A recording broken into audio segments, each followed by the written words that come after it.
Alors, nous sommes ici lundi matin en compagnie de Rémi Barbeau, maire de Saint-Jérôme. Puis la semaine dernière, M. Barbeau, il y a eu un mouvement général, là, je dirais, au Québec, suite à la sortie de Cédric Véraud, l'attaché politique de Bruno Marchand, qui est sorti publiquement pour dénoncer des critiques, des commentaires homophobes qui subissaient par la voie de ses réseaux sociaux. Vous avez à ce moment-là pris la parole aussi sur vos réseaux sociaux pour apporter votre appui à Cédric Véraud. Ce matin, on se rencontre justement pour vous offrir la chance de revenir un peu sur cette prise de parole-là qui était, somme toute, courageuse, là, où vous avez sorti pour dire, pour apporter votre appui à M. Véraud. Est-ce que vous êtes surpris de voir qu'en 2026, ce genre de nouvelles-là fasse encore partie de l'actualité? En fait, surpris, oui et non. Surpris dans le sens que c'est dommage qu'on le fasse encore, qu'on vive encore ces enjeux-là d'homophobie, de misogynie, de transphobie, mais en fait, pas surpris, parce que les statistiques le démontraient. On a vu la hausse. 40% dans les écoles secondaires, les jeunes disent qu'ils seraient gênés d'avoir un ami homosexuel. On voit aussi la hausse sur les réseaux sociaux, l'homophobie, les commentaires haineux, mais aussi en tout genre, là, vraiment, c'est quand même très généralisé. Je peux dire que je suis surpris qu'on n'évolue pas plus rapidement. En 2024, il n'y a pas si longtemps, la politique municipale, on se souviendra de France Bellil qui avait démissionné. Le climat à ce moment-là a peut-être atteint son paroxysme là, au niveau de la tension en politique municipale et n'avait jamais eu autant de visibilité que ça dans les médias. Selon votre expérience, vous êtes en poste depuis le 2 novembre, mais vous êtes un acteur de la vie municipale depuis plus longtemps que ça. Est-ce que vous considérez que le climat s'est amélioré ou se détériore? Ça, c'est une bonne question parce que c'est en deux temps, en fait. Le climat, dans plusieurs villes, a été causé aussi beaucoup par des situations internes entre élus, donc de l'incivisme entre élus. Je pense que ça se résorbe un peu parce que les gens prennent conscience du rôle, de l'importance d'être un élu puis d'être un bon modèle pour la société. Mais dans la communauté, c'est sûr que les commentaires en ligne, c'est jamais facile. Puis il y a beaucoup de gens qui en parlent.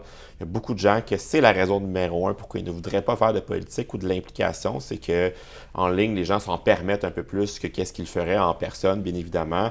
Même moi, avec la sortie pour soutenir Cédric Véraud, j'ai eu des commentaires, des gens qui ont écrit gros fif, par exemple, là, sur ma publication. Donc, tu sais, ultimement, les gens agissent là, comme ça. Là. Justement, il y a comme une croyance populaire qui veut que les politiciens tendent à se protéger un peu eux-mêmes puis faire une distinction entre leur vie personnelle et leur vie professionnelle. Est-ce que vous êtes un maire qui est, somme toute, assez visible, notamment sur vos réseaux sociaux, vous êtes très présent.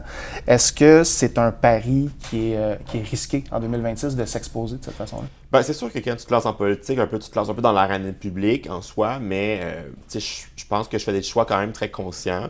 Les gens me trouvent très transparent, mais c'est très transparent au niveau de mon travail de maire. Donc, c'est rare que je montre ma vie personnelle, que je montre mon quartier ou les endroits que je fréquente, parce que justement, j'essaie de mettre un mur, de protéger un peu cette vie personnelle. On ne sait jamais quand une personne pourrait avoir des mauvaises idées et s'en prendre à mes proches, à ma famille. Donc, c'est sûr et certain que je fais attention à ce côté-là.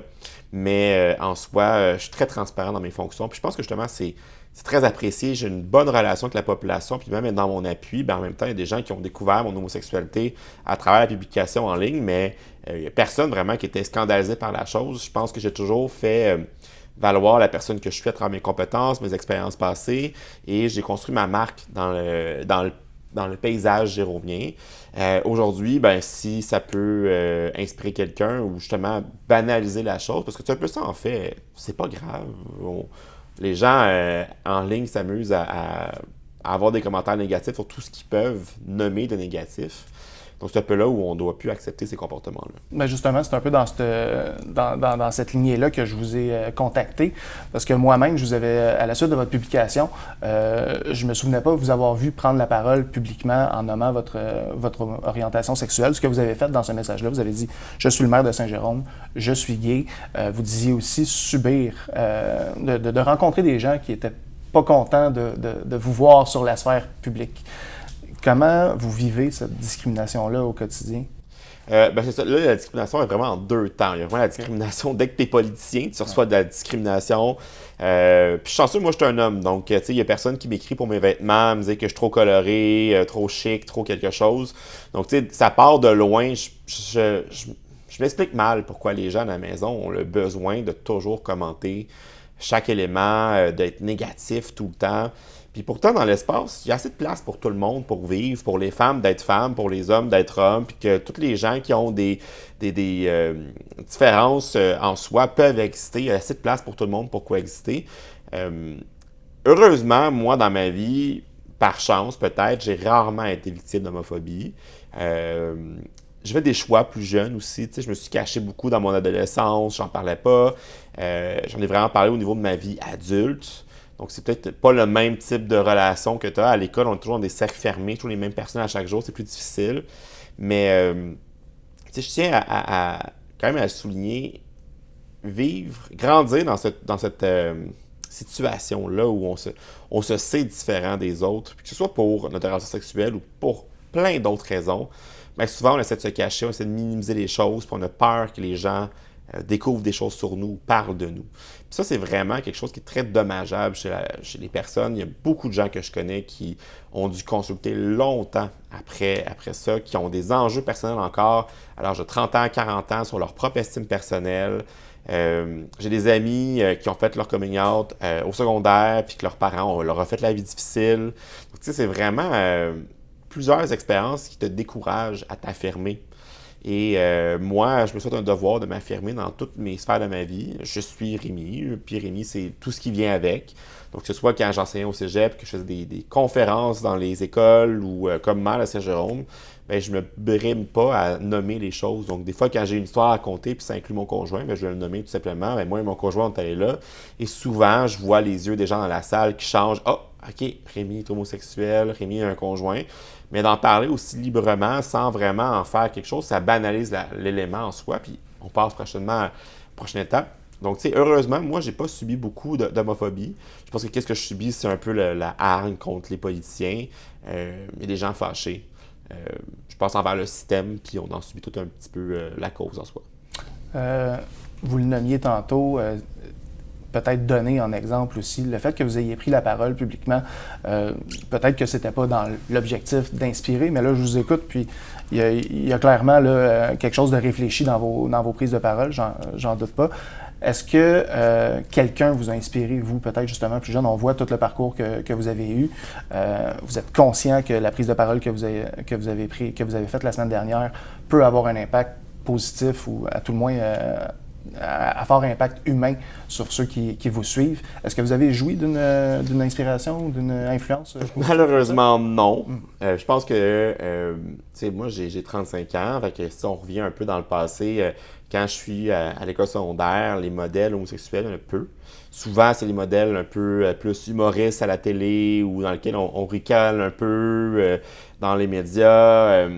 Mais tu sais, je pense qu'il faut faire un pas en arrière puis se rappeler que tous les mots qui sont nommés ont vraiment un impact sur tout le monde. Puis longtemps, j'ai sous-estimé l'impact de mes mots comme entrepreneur, comme enseignant. Puis plus je devenais populaire dans la région, plus le ménage j'ai atteint le titre de maire, plus je réalise que mes mots ont vraiment un impact sur le quotidien des gens. Donc j'essaie toujours d'être dans la bienveillance. Puis quand je croise un jeune ou même un moins jeune, ben les mots d'encouragement que je porte ont vraiment un impact sur la personne en soi. Donc je pense qu'on sous-estime un peu la force des mots négatifs, de ce qui est dit. Je me souviens, c'est un exemple banal, mais au secondaire, il y avait un collègue de classe qui a fait son coming out, puis j'avais entendu un de mes amis faire un commentaire négatif sur la personne, puis ça m'a renforcé dans mon imagination de me dire, ben, j'en parlerai pas. Parce que, tu sais, lui, il me fait un commentaire négatif sur un autre qui fait son coming out, donc si moi je fais le mien, ben, ça va mal passer. Donc, je pense que c'est à travers ça. En soi, je trouve ça plate de ne pas avoir eu de modèle. Je veux pas nécessairement devenir un modèle. Je pense que je fais partie de la série de toutes les petites actions qui peuvent aider les gens à s'affirmer dans qu'est-ce qu'ils sont. Puis de voir qu'il y a la possibilité de faire un peu n'importe quoi de sa vie. Puis aujourd'hui, je suis maire de Saint-Jérôme, 14e plus grande ville au Québec. Puis que je sois gay, ça change absolument rien. Puis c'est un peu ça, en fait. À la limite, ça peut me rendre plus intéressant parce qu'on est moins pareil autour de la table puis on peut jaser de discussions complètement différentes. En étant justement maire de Saint-Jérôme, qu'est-ce que la Ville peut proposer comme mesure pour favoriser l'inclusion ou lutter contre la discrimination? On a vu, entre autres, certaines initiatives, non pas dans le registre de l'homophobie ou quoi que ce soit, mais on a vu les capsules C'est pas fin dans les dernières années, où est-ce que justement on mettait un peu en lumière les commentaires haineux qui étaient reçus par les politiciens. Tantôt, on parlait de dédramatiser un peu. Est-ce que comment vous jugez ces nouvelles approches-là, justement, pour mettre la haine en lumière, là, changer le projecteur de côté? Exactement. En fait, c'est vraiment ça. C'est on doit s'indigner de la haine. On ne peut pas normaliser ni banaliser ces comportements-là. Donc, en fait, je pense que c'est de la Ville, Saint-Jérôme, moi, comme maire, les conseils municipaux, c'est de permettre aux gens de s'épanouir pour qui ils sont. Donc, si on est témoin de quelque chose, il faut le dénoncer. Même si c'est juste des commentaires haineux, même si c'est des petits commentaires faits, il faut le nommer. Ce que tu dis, ça se dit pas. Puis ça, c'est quelque chose que, pour les gens qui me suivent en ligne, quand on voit des commentaires négatifs, désagréables, que ce soit racistes, homophobes, misogynes, je vais juste le nommer, puis je vais le dire, je vais dire ton commentaire, il est complètement dépassé, c'est gênant, je peux pas croire qu'on a encore ces comportements-là. Puis c'est important que les personnes qui font ces commentaires en ligne se sentent, eux, le fardeau de leurs actions. Parce qu'eux, ce qu'ils font, c'est envoyer leur fardeau sur les autres, puis c'est nous qui prenons la chaleur de se dire « Ah, mon Dieu, est-ce que c'est mal que je sois comme ça? » Mais non, c'est eux qui sont mal de dire les commentaires comme ça. Donc, la Ville peut faire ces gestes-là. Puis la Ville peut être inclusive aussi dans son parcours en soi, soutenir les initiatives de la diversité. Par exemple, pour le 17 mai, on va mettre le drapeau LGBT inclusif sur le mât de l'horloge. L'été, on a aussi des traverses piétonnes aux couleurs de l'arc-en-ciel qui font fortement réagir. Malheureusement, chaque année, on a vu des grandes publications en ligne de dire qu'on leur renforce en pleine gorge l'homosexualité, quand pourtant, on fait juste prendre un coin de rue sur les 430 km de rue de la ville de Saint-Jérôme pour dire « Hey, il y a des gens différents, ils existent, on le sait, puis on veut vous soutenir dans votre diversité. » Puis il y a plusieurs, je pense à Régis Labombe, l'ancien maire de la Ville de Québec, qui lui disait que dans toutes les villes où la communauté LGBT était forte, c'est une ville où la culture était forte. Donc normalement, on devrait vouloir mettre de l'avant cette diversité-là pour justement valoriser la culture de notre communauté. Donc la ville a vraiment un rôle multiple à jouer, mais moi, personnellement, je ne tolérerais pas qu'une personne à Saint-Jérôme se sente mal d'exister. Monsieur le maire, merci beaucoup de nous avoir reçus à quelques heures de votre départ pour les assises de l'UMQ. C'est très apprécié. Votre message sera entendu certainement. Merci beaucoup. Merci.